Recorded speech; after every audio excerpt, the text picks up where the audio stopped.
Hello Internet, welcome back to another episode of Pokémon Generation 1. In the last episode, we saw what we wanted to see in Lavender Town and its surrounding areas for now, and this time, we are going to be heading into here. The department store in Celadon has a great selection. Welcome to the east to west underground path.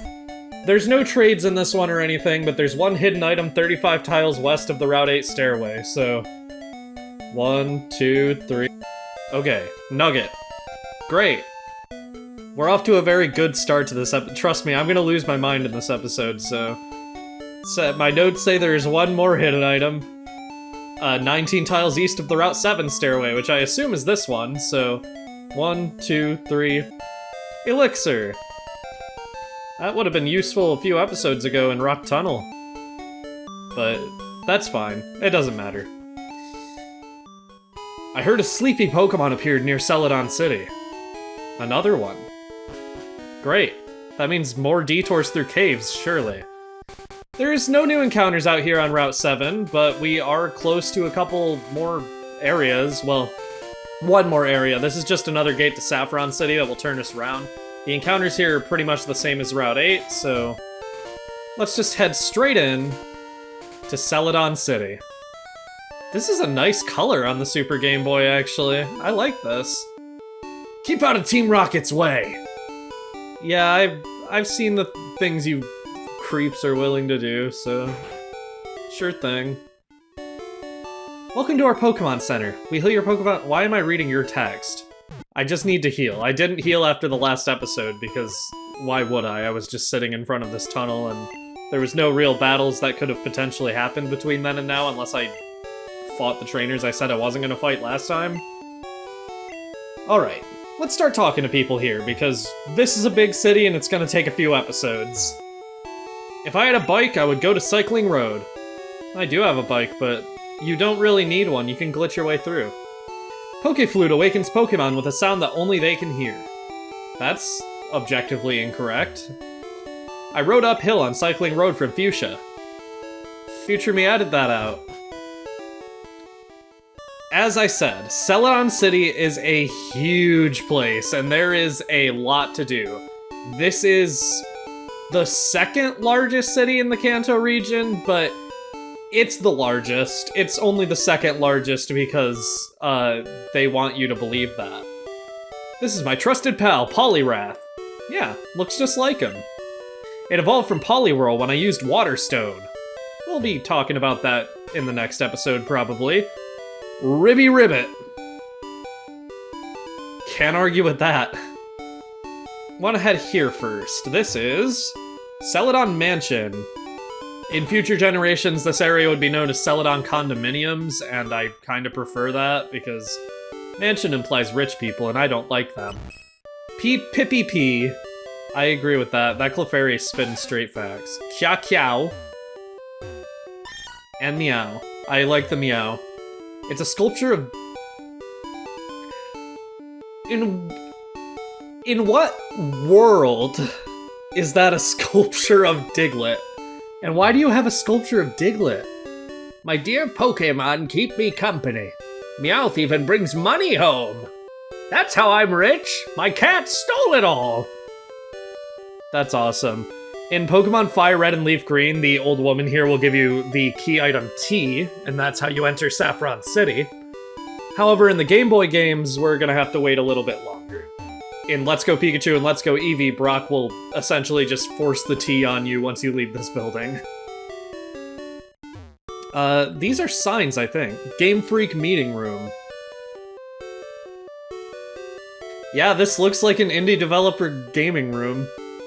I know Game Freak's not an indie developer, especially not anymore, but back in the day, Game Freak was a pretty small company, and they had to take a lot of bit jobs to, like, be able to make Generation 1. Also, I did not know this was a working PC. Hi, Professor. Let's get it rated, it's been a while. Pokedex completion is 73 Pokemon seen, 48 Pokemon owned. Professor Oak's rating?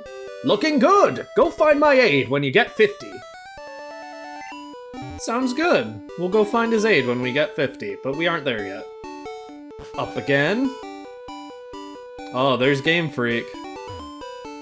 Game Freak Development Room. They have they own 2 floors in Celadon City.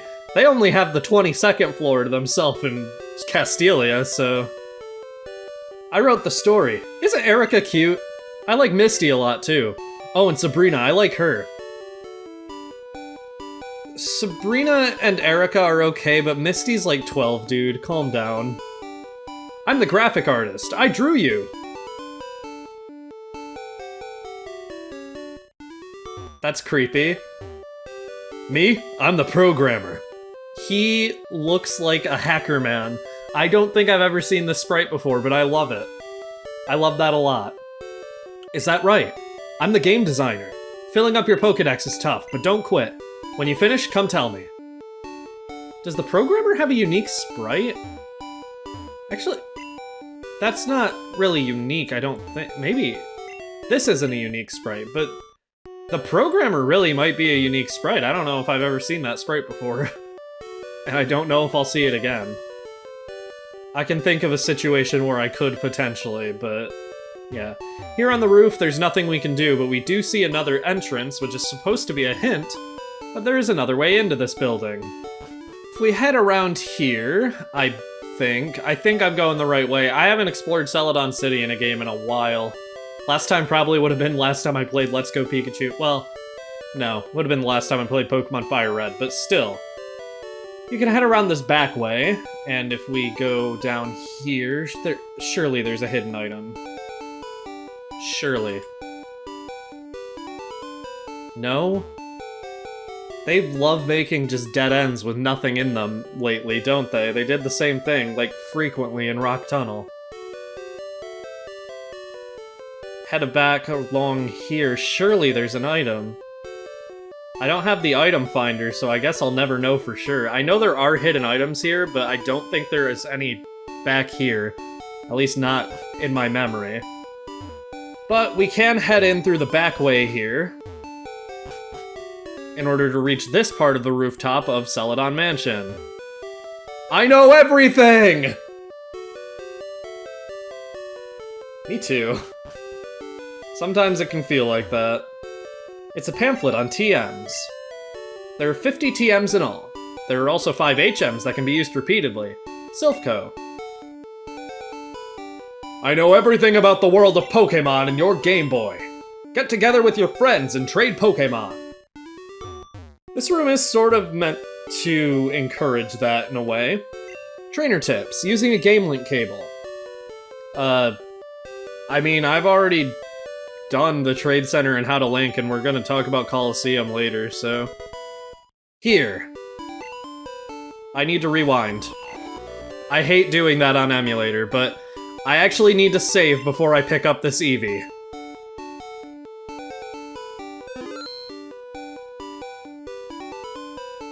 You will get a free Eevee in this room. Not going to be nicknaming it quite yet. Eevee. Let's just go over this quickly before I go into my tangent that I'm planning on going on.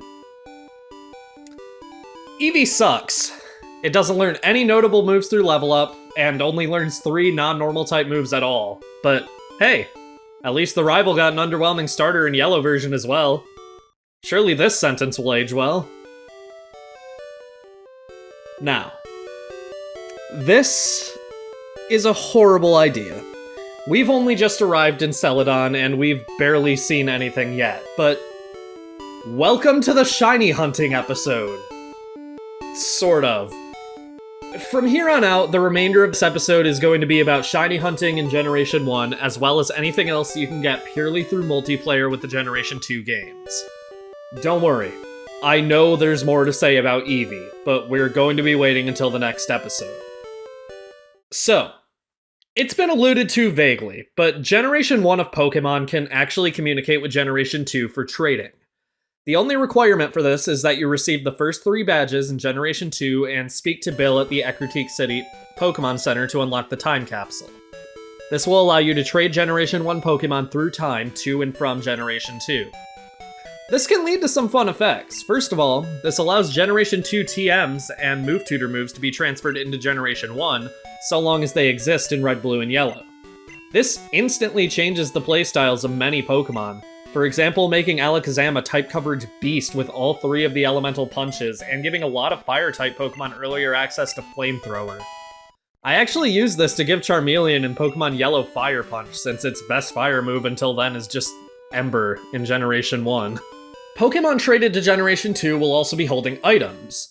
What item they hold corresponds directly with their catch rate, with most Pokemon holding a berry, a gold berry, or a bitter berry.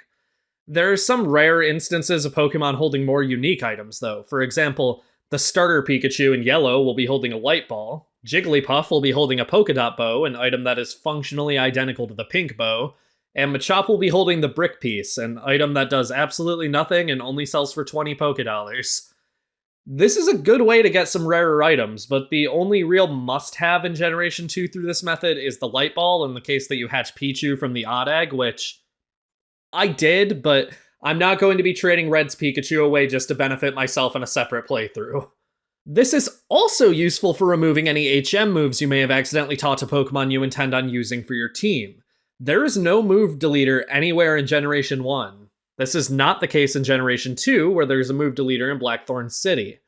This does require you to have obtained 7 of the 8 gym badges of the Johto region and to have finished the Evil Team subplot in Generation 2, but it's better than being stuck with HMs for life, right? But the main thing, or rather things we're here to talk about as far as the Time Capsule goes, are shiny Pokemon. In Generation 2, every single wild Pokemon, not counting breeding, has a 1 in 8,192 chance of being shiny. However, unlike future generations, where this would be determined by the trainer's ID, secret ID, and the Pokemon's personality value, shininess in Generation 2 is determined by the Pokemon's IVs, or individual values. Every Pokemon has 5 IVs, more commonly known as DVs in the first 2 generations, one for each stat. I'm going to be calling them IVs for the sake of keeping it easier to understand for my later generation pilled brain. These are a number ranging from 0 to 15, and essentially determine how talented a Pokemon will be in any given stat. 0 means the Pokemon has no natural talent in a stat, while 15 means the Pokemon will excel in a stat if trained properly. We'll talk more about the training of stats in the next episode, but for now, just keep IVs in mind. In order for a Pokemon to be shiny in Generation 2, it must have a Speed, Defense, and Special IV of 10, exactly, and an Attack IV of either 2, 3, 6, 7, 10, 11, 14, or 15. The HP IV doesn't matter here, it's calculated based on the other 4 IVs, so a shiny Pokemon's HP will always have an IV of either 0 or 8. As a result of this, though, well, I think you can see where I'm going. In theory, it should be possible to obtain a Pokemon in Generation 1 with any of those exact stat spreads, and in theory, it absolutely is. If you catch a Pokemon in Generation 1 that meets the IV requirements to be shiny in Generation 2, and then trade it into Generation 2, it will be a shiny. However, due to an oversight in the game's programming, Pokemon encountered through normal means, such as encountering them in caves or tall grass, will never have the correct IV spread to be shiny. The Pokemon that can be shiny in Generation 1, though, still number at approximately 250, but to simplify that, every single Pokemon in Generation 1 can be shiny. But if you want a shiny hunt without abusing glitches, there's only a small selection from the Pokédex, and they are as follows. Bulbasaur, Charmander, Squirtle, and the starter Pikachu in Yellow version can all be shiny, as they are obtained as gifts. 3 Pokemon who we are unable to obtain now but will be obtained in Saffron City can be shiny because they're obtained as gifts. The Magikarp that we purchased on Route 4 back before Mount Moon can be shiny. It's counted as a gift. Any Pokemon revived from a fossil, which is quite a ways away but which we already know is possible, can be shiny. You can also encounter any Pokemon that appears as a static encounter as a shiny, any Pokemon purchased from the game corner in this very city, any Pokemon obtained in an in-game trade, and any Pokemon caught fishing. And finally, Eevee can be shiny, as it's considered a gift. You know where this is going. I know where this is going. Strap in! I want to give a thank you to BlueMoonFalls for creating the Generation 1 Shiny tool. I'm using this to aid me in this hunt. It calculates every possible stat spread Eevee could have to make it a Shiny, and gives me instructions for what to do if it's not possible to tell from Eevee's current level. I know this Shiny hunt is being recorded, not streamed, and also drastically edited down to keep this video at a reasonable length. As a result, it will likely be hard to believe I've done it legitimately, and there's nothing I can really say to that. Yeah, it's true. It would be very easy for me to cheat, but I don't really care, honestly. If I get it in one day, or if it takes me a month straight of hunting, I want to get a shiny Eevee, and I'll be damned if I don't get a shiny before the end of this damn LP. The best I can do is make sure I don't shut the hell up to my friends while I'm hunting it. If they know the agony I'm experiencing, at least they can probably vouch for me, right? After obtaining a shiny, I will be trading it to Pokemon Crystal, just to make absolutely sure. And with that...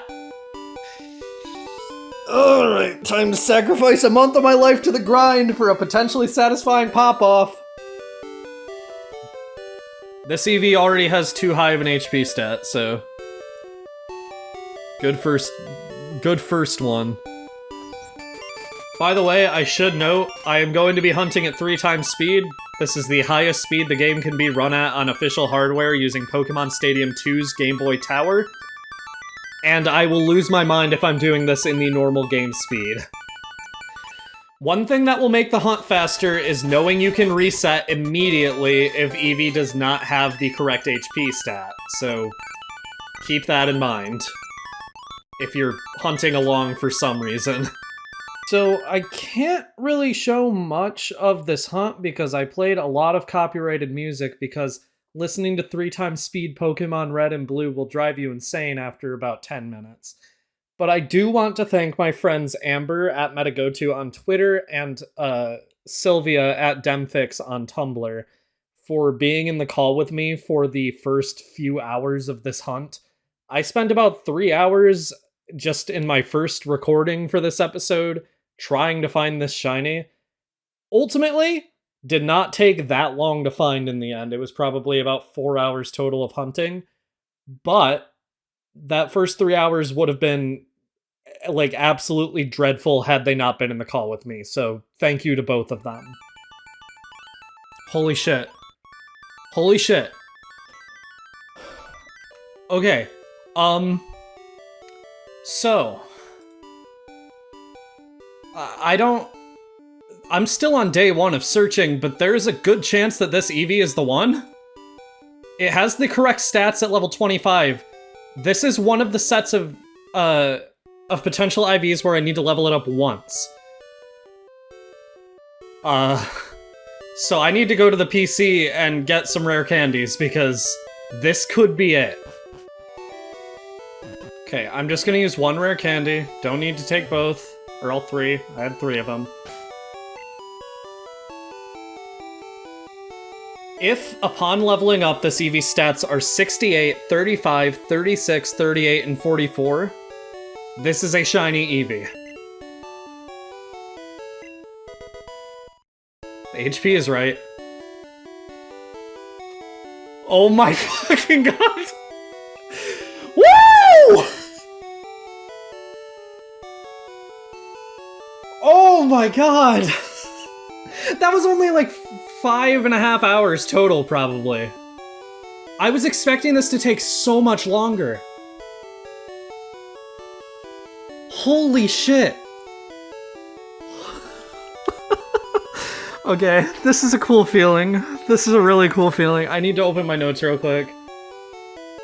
I would have a stronger reaction, I feel like, but it just was such a short hunt, relatively speaking.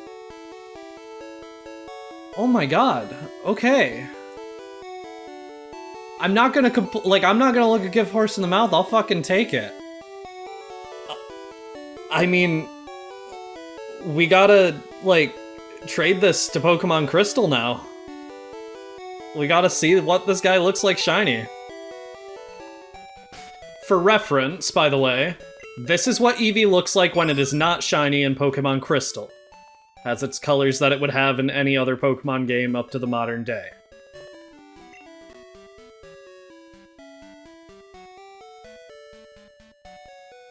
This is funny. In Pokemon Crystal, the female trainer can't enter the trainer club, so it just changes you to have a male sprite and says it's a different style, which is sort of what I'm going for in Generation 1. We're just gonna say that's a different style. That's not me playing as a boy.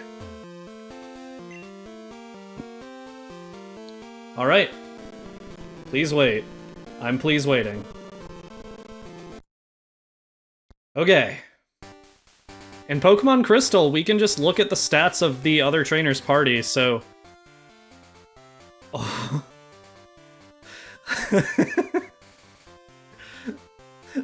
That feels so good to see.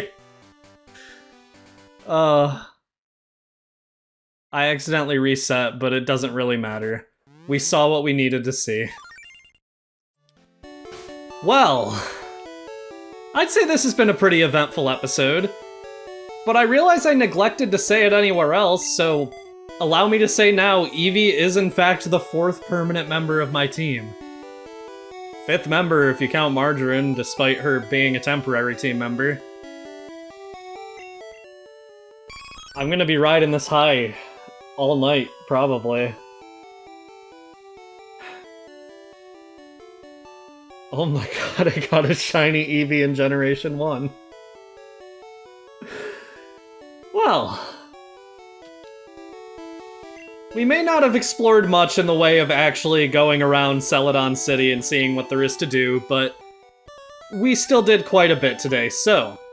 next time on Pokémon Generation 1, we'll continue exploring Celadon City, and maybe seeing more of what Eevee can do, because Eevee has not gotten a glowing review so far other than, like, literally glowing. And I don't think shining and glowing mean the same thing, so... yeah. See you guys then.